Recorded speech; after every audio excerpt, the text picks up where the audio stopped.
சத்திரம் போல் வாழ்க்கை, பீர்பாலின் அறிவு. கதையை காண்போமா?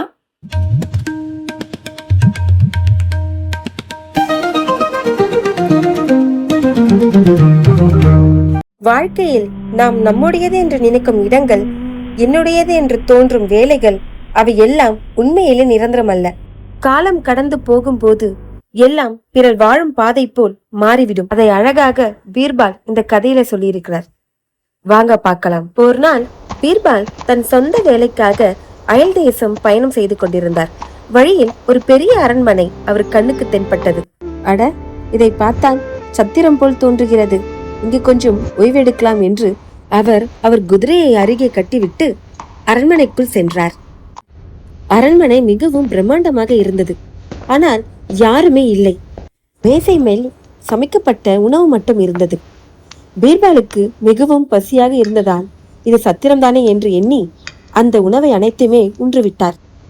பின் அருகே இருந்த படுக்கை அவர் கண்களை கவர்ந்தது. மெத்தை மென்மையாக இருக்கவே அவர் நன்றாக படுத்து உறங்கிவிட்டார். அந்த நேரத்தில் வேட்டையிலிருந்து மன்னர் திரும்பி வந்தார். தன் அறைக்கு வந்ததும் யாரோ தன் படுக்கையில் உறங்கிக் கொண்டிருப்பதை பார்த்து சீரிய மன்னர், அடே, என் அறையில யாரு இது என்று மன்னர் பீர்பாலை பார்த்து கத்தினார். அதற்கு பீர்பால், ஓஹோ, இது சத்திரமா இல்லையா?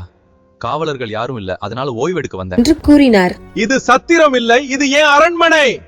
நீ இங்க தங்க உரிமை எப்படி பெற்றாய் என்று மன்னர் பீர்பாலை பார்த்து கத்தினார்.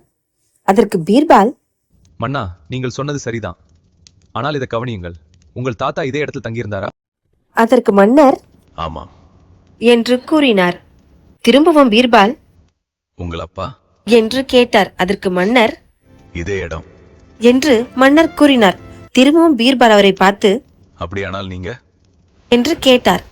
அதற்கு மன்னரோ, நானும் இதே இடத்தில் தங்கி இருந்தேன் என்று பீர்பாலுக்கு பதில் அளித்தார். அதற்கு பீர்பால், நாளை உங்கள் பிள்ளை இங்க தங்குவாரா என்று மன்னரை பார்த்து கேட்டார். அதற்கு மன்னர், ஆமாம், என் மகனும் இங்கேதான் இருப்பான் என்று பதில் அளித்தார். அதுக்கு பீர்பால், அப்படி என்றா யாரும் நிரந்தரமா தங்கலே, எல்லாரும் வந்து தங்கிட்டு போயிருப்பாங்க.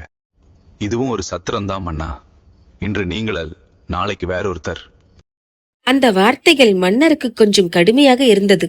ஆனாலும் ஒரு நொடியிலே உண்மை உணர்வு அவர் கண்களை விழிக்க செய்தது. பின் புன்னகையுடன் பீர்பாலை நோக்கி அவர் கேட்டார், நீ யாருடா இப்படி பேசுற? அதற்கு பீர்பால், நான் பீர்பால் என்று அவர் பெயரை கூறினார். பீர்பால், உன்னை நேரில் காண்பதே பெருமை. நீ உண்மையை சொன்ன இவர். இந்த அரண்மனையும் ஒரு சத்திரம் மாதிரிதான் என்று மன்னர் பீர்பாலிடம் கூறினார். பின் பீர்பாலுக்கு மரியாதையுடன் விருந்து வைத்தார். பீர்பாலும் சில நாட்கள் அங்கேயே தங்கி பிறகு பயணத்தை தொடர்ந்தார். நம் வாழ்க்கையில் எதுவுமே நிரந்தரமில்லை. இடம், பொருள், அதிகாரம் எல்லாமே தற்காலிகம்தான். இன்று நம்மிடம் இருப்பது நாளை வேறொருவிடத்தில் செல்கிறது. நம்மால் எதுவும் நிரந்தரமாக வைத்துக் கொள்ள முடியாது. அதனால் வாழ்க்கையை புரிந்து அதிக ஆசைகள் இல்லாமல் வாழ வேண்டும். இதைத்தான் திருக்குறளில் திருவள்ளுவர், நெருநல் உளவொருவன் இன்றில்லை என்றும் பெருமை உடைத்தி உலகு என்று கூறியுள்ளார். அதாவது, நாளை இருக்கும் ஒருவர் இன்று இல்லை என்று நினைக்கும் நிலைமையை இந்த உலகம் காட்டுகிறது. இந்த கதை பிடிச்சிருந்தா லைக் பண்ணுங்க, ஷேர் பண்ணுங்க, கமெண்ட் பண்ணுங்க. மறக்காம எங்க சேனலை சப்ஸ்கிரைப் பண்ணுங்க. இது போன்ற வீடியோகளுக்கு தொடர்ந்து எங்க சேனலை பாருங்க. நன்றி.